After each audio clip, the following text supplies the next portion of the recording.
अजय जी भी इससे पहले आपके पॉलिटिकल पार्टी में थे, आज स्वतंत्र हैं। मैं उम्मीद करता हूं कि जो बोलेंगे वो बड़ी ईमानदारी से बोलेंगे, हमेशा की तरह। अजय आलोक जी, देखिए, हमने बात की जितने ये मंत्री बनाए गए हैं जिनका कोई ना कोई पॉलिटिकल बैकग्राउंड है, और अभी जो मृत्युंजय जी भी कह रहे थे, ये कहना कि भाई जनता ने चुन कर दे दिया है, तो कैसे आप किसी पर आरोप लगा सकते हैं? अगर जनता ने विधायक बनाया, जनता ने सांसद बनाया, वो फिर मंत्री बन जाता है, तो इससे क्या मतलब कि उसका पिता क्या करता था, या पिता किस पद पर थे, या माता किस पद पर थी? क्या ये लॉजिक उचित है? देखिए सौरभ जी, सबसे पहले तो परिवारवाद समझिए, परिवारवाद है क्या। एक समय में पिता पुत्र दोनों एमपी एमएलए हो सकते हैं, वो परिवारवाद नहीं है। परिवारवाद ये होता है कि जब बच्चा पैदा भी नहीं हुआ हो, लेकिन कहा जाएगा कि आरजेडी का अगला अध्यक्ष कौन होगा, तो तेजस्वी यादव के पुत्र या पुत्री ही होंगे। राहुल गांधी या सोनिया गांधी या राहुल गांधी या प्रियंका गांधी के पुत्र पुत्री ही कांग्रेस पार्टी को संभालेंगे। स्टालिन के पुत्र ही संभालेंगे डीएमके को। वाईएसआर के पुत्र ही संभालेंगे उनकी पार्टी को। तो यह है परिवारवाद, जहां पे अध्यक्ष जन्म के पहले तय हो जाता है कि कौन अध्यक्ष बनेगा, और वही तय करता है कि मुख्यमंत्री कौन बने, विधायक कौन बने, मंत्री कौन बने। परिवारवाद की बेसिक जड़ ये है। पिता पुत्र अगर एक साथ एमएलए एमपी बन रहे हैं, उसमें कोई हर्ज नहीं। ये जो 13 परिवार आपने गिनाए हैं, ये सब बहुत, मैं सबको जानता हूं व्यक्तिगत तौर पे, और जितने बीजेपी के भी लोग हैं, ये सब लोग राजनीति से अरसे में एक्टिव हैं। और राजनीति में अरसे से एक्टिव हैं, तो राजनीति में लोग रहते क्यों हैं? सत्ता में आने के लिए। और आज ये सत्ता में आए हैं, तो जस्ट बिकॉज ये कह देना कि ये इस परिवार से आए हैं इसलिए इनको बना दिया गया, मुझे लगता है कि ये कथन कहीं से ठीक नहीं है। नहीं, तो परिवार वही बात होगी ना। एक मिनट अजय जी, फिर तो हर पार्टी अपनी सहूलियत के हिसाब से परिवारवाद की परिभाषा कर देगी। जैसे तो इनके ऊपर आरोप लग गया, ऐसे इन्होंने आपके ऊपर लगाया। ये सहूलियत के हिसाब से परिभाषा नहीं है। आप ये देखिए कि बैकग्राउंड में अंतर होता है। अशोक चौधरी भी राजनीति में आने के पहले, विधायक बनने के पहले कांग्रेस में सक्रिय थे, 10 साल तक यूथ कांग्रेस में रहे, काम किया।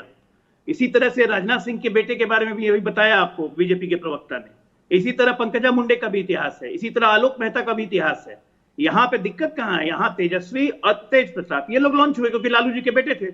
और दूसरी बात, इसी परिवारवाद को सबसे बड़ी मूल समस्या है, प्रधानमंत्री ने जनता से अपील की थी, क्योंकि इस परिवारवाद को समर्थन तो मिल रहा है देश भर में। भाई लालू यादव नहीं है, चुनाव नहीं लड़ रहे हैं, उनके पुत्र के नेतृत्व में चुनाव लड़ता है बिहार की जनता, 80 सीट, सबसे बड़ी पार्टी बनाती है, तो परिवार का समर्थन मिला ना जनता का, नहीं तो कैसे बने? तो प्रधानमंत्री की अपील जनता से टिकी। इस परिवारवाद को नकारने का समय आ गया है। परिवारवाद का सही अर्थ है कि एक पार्टी पे पूर्णतः संपूर्ण प्रभुत्व, कि मेरे अलावा और कोई नहीं। मुख्यमंत्री पद एक पार्टी के लिए रिजर्व, प्रधानमंत्री पद एक परिवार के लिए रिजर्व। यह है परिवारवाद। ठीक। माधवानंद जी, सवाल भी आपके सामने भी, समाजवादी सरकार है या परिवारवादी सरकार है? जी सर, देखिए, हम लोग तो विकासवाद की बात करते हैं, ना परिवारवाद की बात करते हैं, और न ही तमाम अन्य मुद्दों की बात करते हैं। हम लोग विकासवाद की बात करते हैं। जहां तक परिवारवाद की आपने चर्चा ही छेड़ दी है, तो चलिए इस पे भी हम लोग बात कर लेते हैं।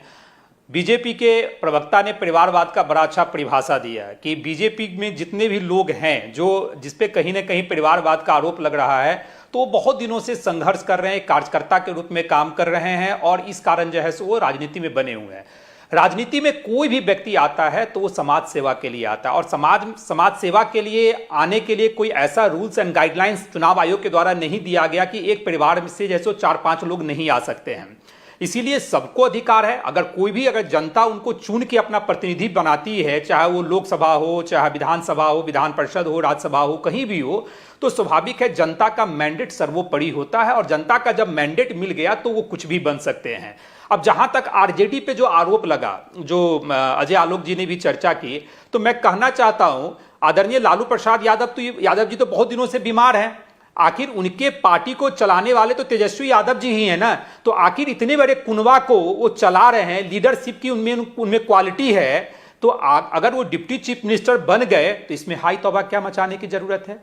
तेज प्रताप यादव जी दूसरी बार विधानसभा चुनाव जीत के आए हैं। हाँ, लालू जी के बेटे हैं, एक आरजेडी इतना बड़ा परिवार है, वो एक विधायक भी है, अगर वो बन जाते हैं तो क्या दिक्कत है? मुझे लगता है उस पर बहस करनी ही नहीं चाहिए। बहस करनी चाहिए विकासवाद पे, कि हम लोग का जो नारा है कि बिहार में जो तेज गति से विकास हो रहा है और जो विकास करना है उस पर अगर चर्चा करें तो ज्यादा अच्छा होगा। 20 लाख लोगों को रोजगार देने की बात है, उस पर चर्चा करते आप बताते कि बताइए 20 लाख लोगों को नौकरी कैसे देंगे, कैसे 10 लाख लोगों को नौकरी मिलेगा, इन सारे चीजों पर हम लोग डिबेट कर सकते हैं। और परिवारवाद चुनाव आयोग में ऐसा कोई गाइडलाइंस नहीं है, चाहे वो बीजेपी के लिए, चाहे आरजेडी के लिए, चाहे जनता दल यूनाइटेड के लिए या कांग्रेस के लिए, सबके लिए एक समान रूल है। तो आपको इस बात में कोई आपत्ति नहीं है ना कि आरजेडी, ये आरोप कम से कम नीतीश कुमार जी पर आज तक नहीं लगा था, मुझे लगता भी नहीं कि आगे लगेगा परिवारवाद का। लेकिन आपको इस पर कोई आपत्ति नहीं है? आपत्ति होगा, मुझे कोई आपत्ति नहीं है, मुझे कोई आपत्ति, तो आपको कोई आपत्ति इस बात में नहीं होगी कि लालू यादव जी का परिवार जो है अगर जीत करके आता है तो हमेशा वो सीट रिजर्व रहेगी। लालू यादव के परिवार के लिए 2 कैबिनेट बर्थ, मुख्यमंत्री की बर्थ जो है वो रिजर्व रहेगी, इसमें आपको कोई आपत्ति नहीं है।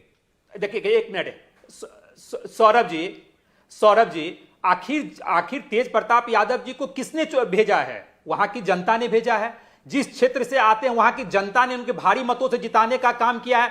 जब जनता का मुहर लग गया उनके ऊपर, वो विधायक बन गए, तो क्यों नहीं बन सकते हैं मंत्री? नहीं बन सकते हैं, आपने ठीक कहा, कोई चुनाव आयोग का कोई कानून तो है नहीं कि वो नहीं बन सकते, लेकिन मुझे ये बताइए ना कि उनको आपने किस लिए बनाया है? एकदम कोई कानून नहीं। आपने इसलिए बनाया कि प्रचंड बहुमत से जीत कर आए थे, आपने इसलिए बनाया कि बहुत जनसेवा की है उन्होंने, आपने इसलिए बनाया कि उनका बहुत बड़ा प्रशासनिक अनुभव है, या इसलिए बनाया कि लालू जी के सुपुत्र हैं?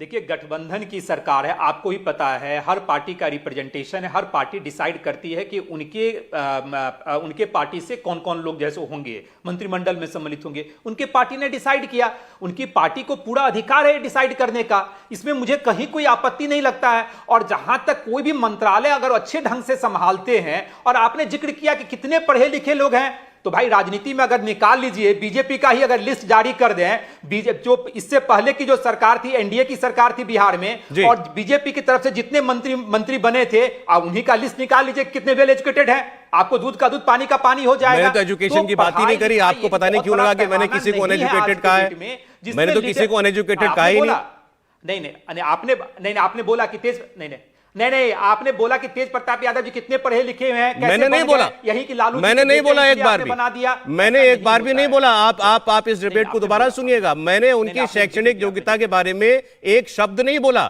ये आपने बोला। इसका मतलब आप इसके बारे में कुछ जानते हैं, इसका मतलब आपके बारे में कोई ऐसी जानकारी है उनकी शैक्षणिक योग्यता के बारे में। देखिए अच्छी बात है, आपने अगर जिक्र नहीं किया, और अगर मैं ही कंफ्यूज हो गया हूं तो अच्छी बात है, आपने जिक्र नहीं किया। अगर चुने हुए विधायक हैं, वो प्रतिनिधि हैं, तो क्यों नहीं बन सकते? राष्ट्रीय जनता दल ने डिसाइड किया और वो मंत्री बने हैं। आरजेडी ने तय किया ना, चलिए आरजेडी ने तय किया अपने कोटे का, मुझे इनको मंत्री बनाना है। आरजेडी अपने कोटे से और किसी परिवार के सदस्य को जिता करके उनको मंत्री बनाना चाहती है, वैसे ही बना देती और बाद में चुनाव लड़वा लेती या कुछ कर लेती, तब भी आपको आपत्ति नहीं होती। एक मिनट, ठीक है। इंडिया टीवी हर वक्त हर जगह डाउनलोड करने के लिए सर्च करें India TV news Google play store या ऐप स्टोर पर।